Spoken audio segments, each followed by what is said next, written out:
ব্যাগগুলো গুছিয়ে নিয়েছেন। এবার হযরতে সাইয়্যিদা ফাতেমা সুগরা সালামুল্লাহি আলাইহা আব্বা জানের কাছে এসে বলেন, আব্বা আপনি তো সবাইকেই বললেন, ভাই আলী আকবরকে বললেন, চাচাতো ভাই হযরত আবুল কাসিম আলাইহিস সালামকে বললেন, আপনি তো আলী আসগারের জন্য পোটলা গুছিয়েছেন, আপনি তো আব্বা সালামদার আলাইহিস সালামকে ব্যাগ গোছাতে বলেছেন, আপনি তো আমার ফুপি জান সৈয়দা জায়নাবকে বলেছেন, তো সবাইকে তো আপনি ব্যাগ গোছাতে বললেন, সবারই আলাদা আলাদা ব্যাগ গোছানো হয়েছে। আব্বা জান আমার ব্যাগটা কোথায়? আমাকে কি আপনি কারবালাতে দেবেন না? আপনাদের সাথে কি আমাকে নেবেন না? আমি তো অসুস্থ আছি, আমাকে আপনি নিয়ে যান, আমি আপনাকে ডিস্টার্ব করব না, আপনাকে আমি জ্বালাবো না, খাবারের জন্য কখনো বলবো না, আপনি আমাকে নিয়ে চলেন। সৈয়দা মা ফাতেমা সুগরা তখন জয় আক্রান্ত ছিলেন। এই জ্বরের বাহানাতে ইমাম পাক ওনাকে রেখে যাচ্ছেন। তো ইমাম পাক যখন বললেন, না তোমাকে নিয়ে যেতে চাচ্ছি না, যদি কখনো প্রয়োজন হয় তোমার ভাই আলী আকবর আলাইহিস সালাম এসে তোমাকে নিয়ে যাবে, তোমাকে মদিনা মুনাওয়ারায় থাকতে হবে।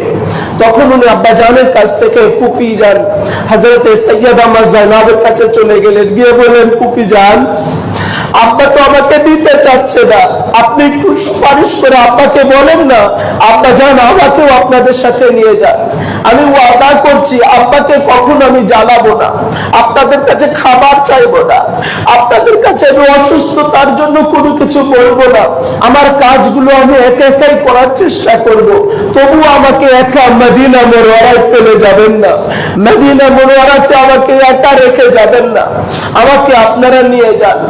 হযরতে ফাতেমা সুগরা সালামুল্লাহি আলাইহার কান্না দেখে ইমাম আলী মাকাম ওয়ালা ইমাম হুসাইন আলাইহিস সালাতু ওয়াস সালাম বললেন, শোনো আমরা যেই কারণে কারবালা মুআল্লাতে যাচ্ছি, শাহাদাত বরণ করব, যেই কারণে আমরা কারবালা শরীফে রওনা হচ্ছি, ওই একই কারণে তোমাকে আমি এই মদিনা মুনাওয়ারাতে রেখে যাচ্ছি।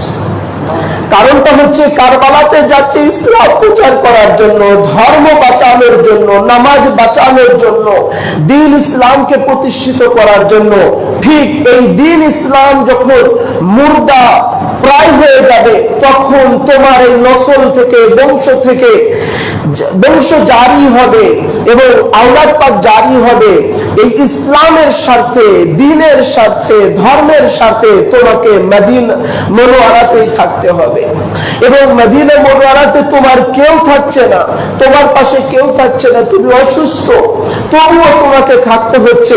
আমি এক আল্লাহ ও রাসূলুল্লাহ, আমার নানা মুহাম্মদুর রাসূলুল্লাহর ওয়াস্তে আমি তোমাকে রেখে গেলাম।